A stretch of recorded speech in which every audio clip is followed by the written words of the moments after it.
देखिए बजट के कुछ और आयाम भी हैं, क्योंकि बजट एक अपने आप में एक शब्द होता है, उसके बहुत सारे हिस्से होते हैं, उस पे हर पे एक अलग अलग पृथक पृथक चर्चा की जरूरत होती है और काफ़ी डिटेल सब्जेक्ट है। 2 क्लास में से कंपाइल करना आसान नहीं है, फिर भी हम शॉर्ट में आपको एक दो चीज़ें बता देते हैं। जैसे हमारी बजट की जब भी हम चर्चा करते हैं तो समेकित निधि, आकस्मिक निधि, ये शब्द भी सामने आते हैं। समेकित निधि वो निधि जिससे विधायिका अपना एक्सपेंसेस जिसके लिए प्राधिकृत करती है, विधायिका प्राधिकार देती है कि समेकित निधि से सारे खर्च किए जाएं। जो बजट होता है मुख्य रूप से समेकित निधि से ही पैसा खर्च करने का प्राधिकार होता है। ठीक है, समेकित निधि। दूसरी और भी कोई निधियां होती हैं, आप बताएं कुछ। मैं तो बता ही रहा हूं आपको, आप लोग बताइए कुछ। समेकित निधि के अलावा कोई निधि है? समेकित निधि से तो बजट में पैसा खर्च करते हैं आप। आकस्मिक निधि, आकस्मिक निधि क्या होती है? हाँ करेक्ट, राष्ट्रपति अथवा राज्यपाल की अनुमति से जब कोई ऐसा एक्सपेंस हो जाता है जिसकी अनिवार्यता इतनी ज्यादा है कि हम सदन या सत्र का इंतजार नहीं कर सकते।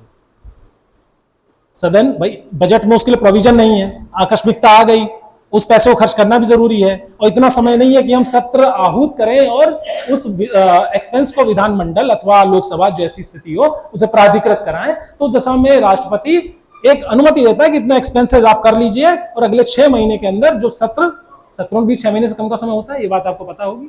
तो 6 महीने के अंदर जब सत्र दोबारा आहूत किया जाएगा तब इस एक्सपेंस को हम प्राधिकृत करा लेंगे।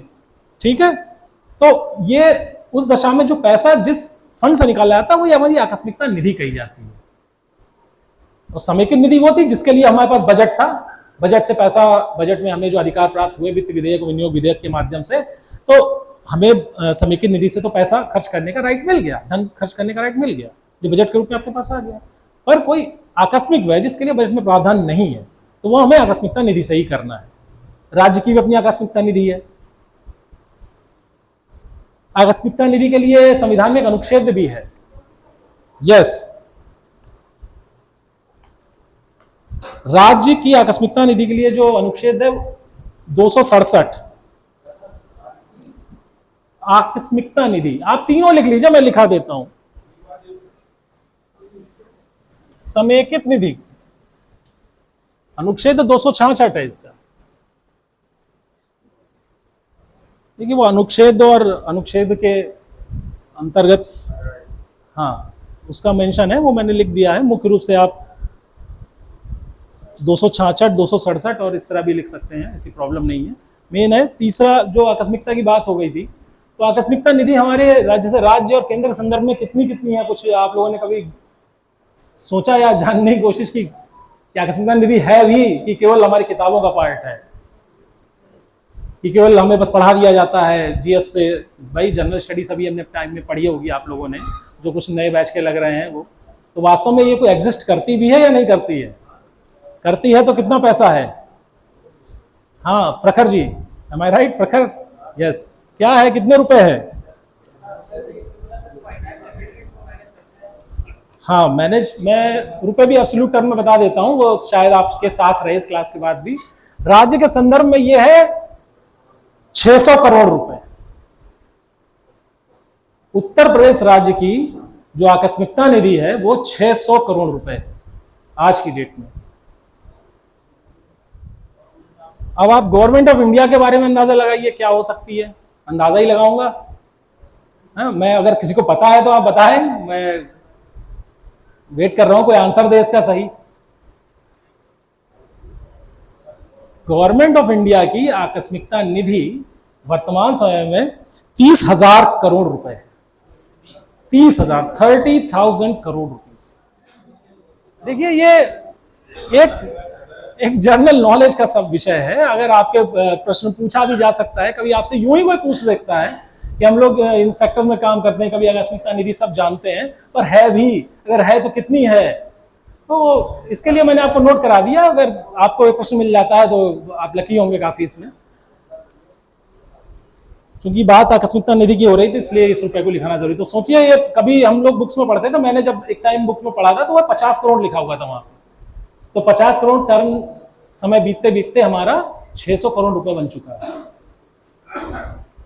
समय के साथ साथ। किसका मतलब इसमें रिवीजन होता है, भले ही वो अब हमें पता नहीं चलता है या हमसे इग्नोर हो जाता है या रह जाता है पढ़ने से या देखने से। तो 30,000 करोड़ और 600 करोड़ रुपए ये हमारे अभी स्टेट और सेंट्रल के क्रमशः फंड्स हैं। एक अकाउंट लिखा हुआ उसमें लोक लेखा, पब्लिक अकाउंट कहते हैं इसको इंग्लिश में। लोक मतलब पब्लिक, अकाउंट मतलब लेखा। ये क्या होता है? कोई और कुछ और प्रोविडेंट फंड के पैसे, एक सही है उत्तर, पर और कोई पैसे भी हो सकते हैं। लोक लेखा मतलब वो लेखा जिसमें सरकार, हाँ देखिए, इसमें वो पैसे होते हैं जो सरकार को, सरल भाषा में कहें, जो सरकार को वापस करने होते हैं। सिंपल एक लाइन में, कि वो धन जो सरकार को वापस करना होता है, यानी किसी का हमारे पास धरोहर के रूप में है। जैसे किसी कॉन्ट्रैक्टर की जमानत धनराशि, या पब्लिक जो पीपीएफ का पैसा, या जीपीएफ का पैसा आपका, ठीक है। इस प्रकार के जो पैसे होते हैं ये पैसे पब्लिक अकाउंट में रखे जाते हैं, ठीक है। और इनका पेमेंट समय पे उस व्यक्ति के द्वारा मांगने पर सरकार को करना पड़ता, सरकार इसके लिए बाध्य है, ठीक है। और शायद इन्हीं सब निधियों के आधार पे सरकार पर भरोसा भी कायम है हमारे देश का, हमारी जनता का, कि गवर्नमेंट का फंड है ना।